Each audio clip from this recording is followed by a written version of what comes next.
មានបងប្អូនយើងជាច្រើនដែលខមមិនមកសុំចែកពូជហើយខ្ញុំអត់តបបាទគោរពជំរាបសួរពុកម៉ែបងប្អូនជនរួមជាតិជាទីស្រឡាញ់ពេលដែលមាននរណាម្នាក់មកសួរយើងឬមួយក៏ខមមិនមកអញ្ចឹងពេលណាដែលយើងអត់តបគឺជាអំពើដែលខ្វះសុជីវធម៌បងប្អូនហើយខ្ញុំក៏សូមទោសចំពោះបងប្អូនដែលខ្ញុំអត់បាននៅតបខមមិនទាំងនេះបងប្អូនមិនមែនខ្ញុំមិនចង់តបទេបងប្អូនតែបងប្អូនដឹងហើយFacebook Page มันអាចតបខមមិនអំពីរបៀប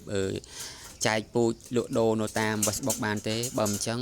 ក្រុមហ៊ុន Facebook នឹងបិទ Page របស់យើងបងប្អូនបងប្អូនដែលចង់ចែកពូជឬមួយក៏ចង់សួរនាំអំពីរបៀបចិញ្ចឹមព្រាបបងប្អូនអាចចូល Telegram ខ្ញុំខាងលើពេលដែលចូលមកបងប្អូនខ្ញុំនឹងទទួលពេលដែលឃើញខ្ញុំនឹងទទួលបងប្អូនហើយខ្ញុំនឹងឆ្លើយតបនៅអ្វីដែលខ្ញុំចេះអ្វីដែលខ្ញុំដឹងវីដេអូនេះសំខាន់ដល់បងប្អូនយើងអ្នកលេង Facebook Page អ្នកលេង MMO បងប្អូនហើយបងប្អូនlike ហើយនឹង share ឲ្យបងប្អូនយើងដឹងផងហើយបងប្អូនកុំភ្លេច follow ដើម្បីបានវីដេអូថ្មីហើយខ្ញុំនឹងប្រាប់អំពីអ្នកដែលធ្វើ Facebook Page កុំឲ្យខូចទេបងប្អូនព្រោះអី Page នេះគឺខ្ញុំបង្រៀនអំពីរបៀបចិញ្ចឹមសត្វអំពីរបៀបចិញ្ចឹមព្រាបអញ្ចឹងខ្ញុំអត់ចង់ឲ្យ Facebook បិទឬមួយក៏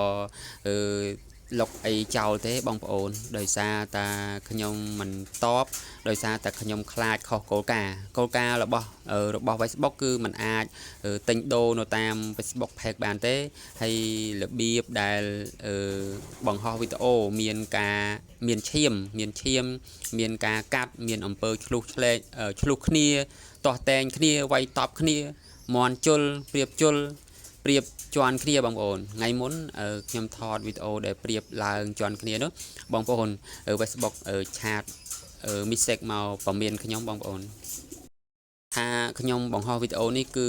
ខុសវិន័យរបស់ Facebook ហើយអញ្ចឹងពេលបងប្អូនដឹងហេតុផលខ្ញុំសង្ឃឹមថាបងប្អូនអធិស្ឋានដល់ខ្ញុំហើយបើបងប្អូនចង់សួរនាំ